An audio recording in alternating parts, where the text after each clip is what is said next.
All right, Julia, this is a experienced riding course. Yes. And you can see the guys in the back doing this. Tell me about the course and what all that you guys do. So we take experienced riders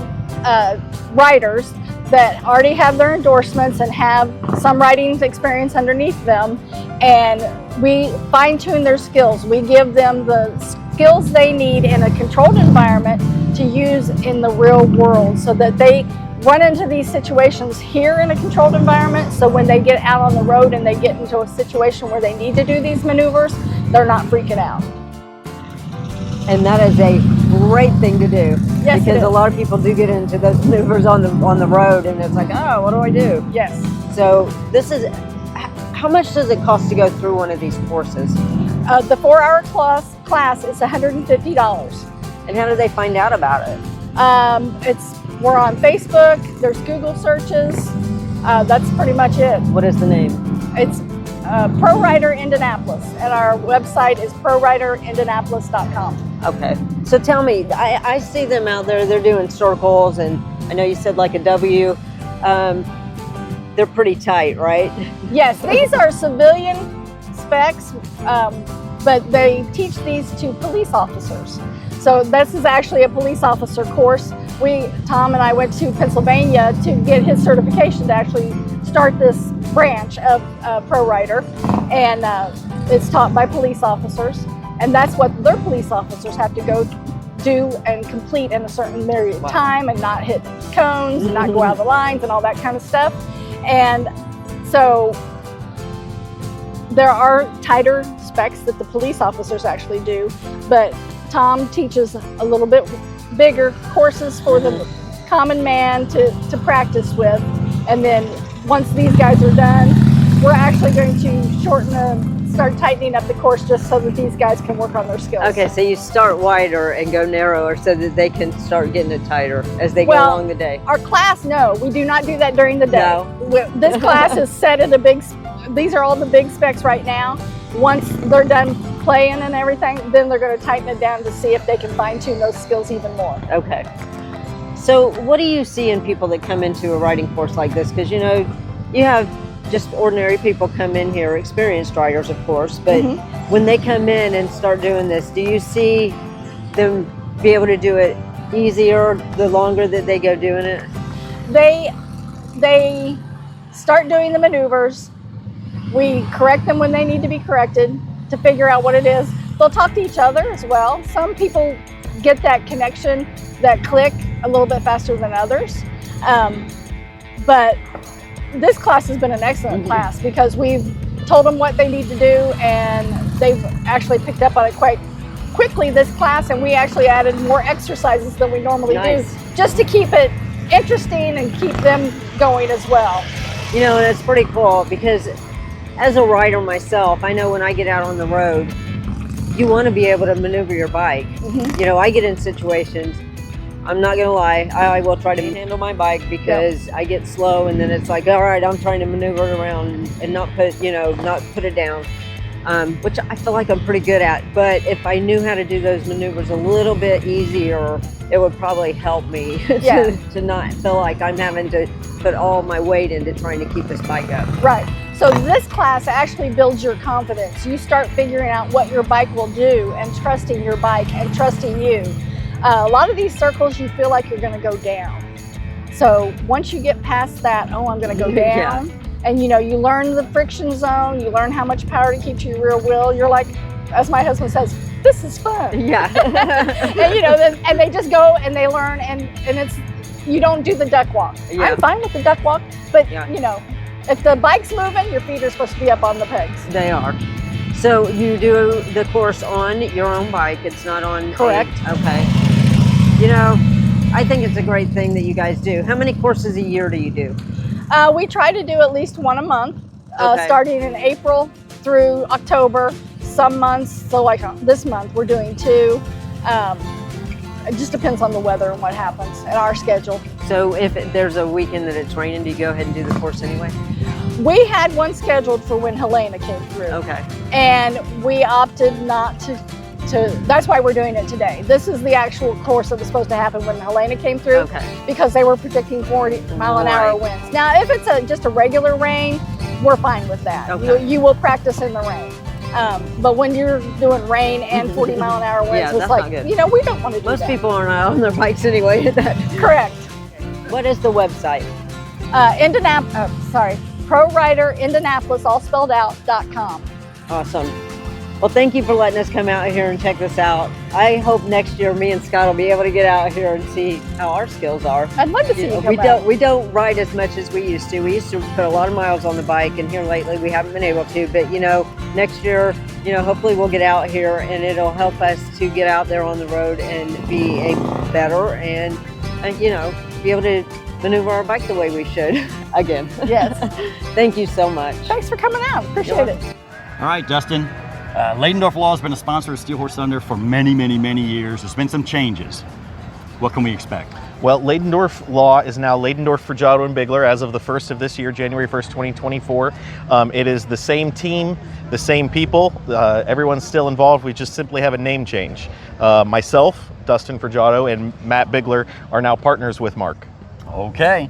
And so the fact that Ladendorf Law is now Ladendorf, Fregiato, and Bigler, you guys are bigger and badder than ever, correct? Of course, absolutely. All right. Integrity is still the same? Absolutely. All right, Dustin. I'm glad you guys are on board. Thank you very much. Hey guys, Cameraman Wes here. Just want to let you guys know about Steel Horse Thunder and Beyond podcast. It airs every other Monday on YouTube and Spotify. That's where the video is. Audio is anywhere else you can get your podcast from. So make sure you check us out, Steel Horse Thunder and Beyond. Hey, it doesn't take wizardry to get a good paint job on your motorcycle. It just takes Chris Crampy at Krambo's to do it for you. Chris Crampy, world-renowned painter, but they also have Harley mechanics, and they've got accessories, everything you need at Krambo's, right off of US 40, just west of Greencastle, Indiana. Again, it's not, you don't have to have a wizard. It's cool if you are. As long as Chris Crampy's around, he'll get the paint job done for you, exactly how you like it. You know what they say about Krambo's? They'll get you noticed. All right, man, we're out here on the course for ProRider Indianapolis. You were out here on this course. What got you out here? The challenge of it. And I like meeting other people who have like-minded with the motorcycles. Just always something to learn and take away from it. It's just a good day. And how long have you been riding? About 2 years mostly. Yeah. Okay. But you've done a lot of riding. Yes. You've done a lot of long trips and stuff like that. Yes. You've got a lot of miles. Yeah. And that's what I say all the time. Is how many hours do you have in that seat? Because that makes a big difference as to how. Because I'm going to be honest, I don't get enough hours anymore, and I'm watching you guys out here, and I don't think my skill level is at that. I don't think it's at that level anymore. No. So you're saying if I was to come out here, I could kind of refresh and... Oh, yeah, the many miles you already have on you, probably just a few minutes, it'd snap back to you. Yeah. I believe that, yeah.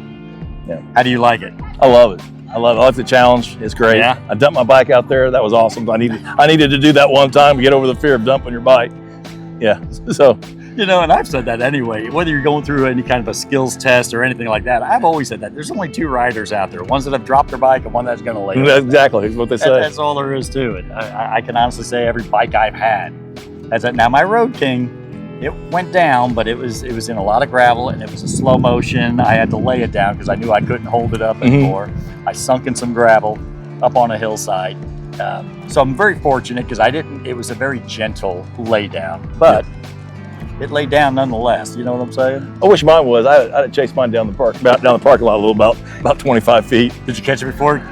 Yeah, at first I couldn't believe my eyes. Like I can't believe the son of a gun's still moving.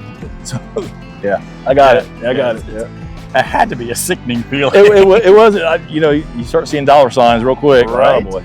Right. Yeah, but I mean, those guards we got on there, they sell nowadays. They do. Yeah, those money savers. They do what they're supposed to do. Yeah. No, and I think we were talking earlier, and I was talking about, we have filmed when the police are doing theirs, the motorcycle police officers are doing their skills challenge and their skills test. Yeah, it's the first thing you see is all their saddlebags are off. They got bubble wrap on everything, and it's like they're like, oh yeah, it's going to be on the ground a dozen times today before we go home. So It's like it is what it is, but it's a pretty challenging course, man. What's some of the tougher things you had to do out here?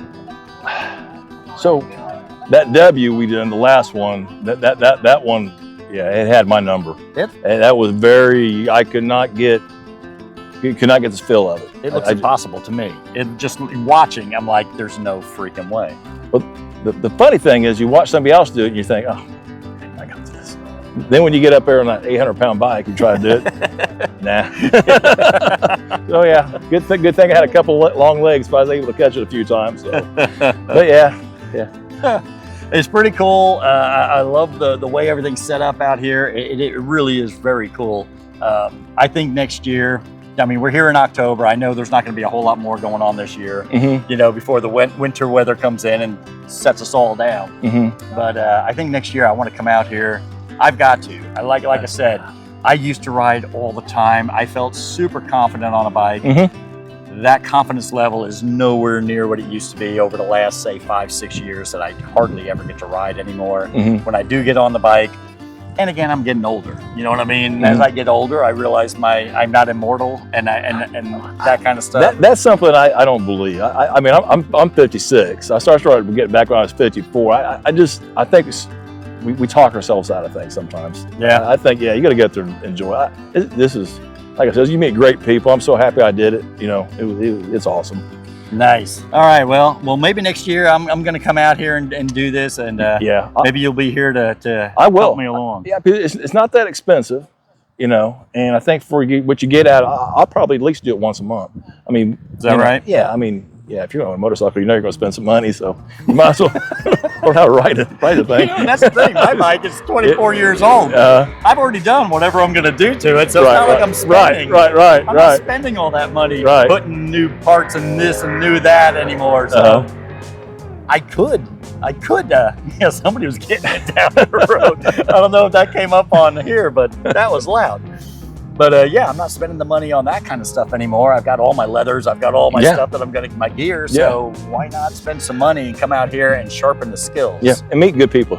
Yeah. Like I said before, that's the best thing I like about the motorcycle communities. We all have a common theme. We all like, you know, we might be different somewhere else, but we like riding motorcycles. So yeah, I haven't had a bad day being on a bunch of guys riding motorcycles. It just hasn't happened in 2 years. So. I hear you. All right, man, I'm going to let you go. Thanks for talking to us. Thank you.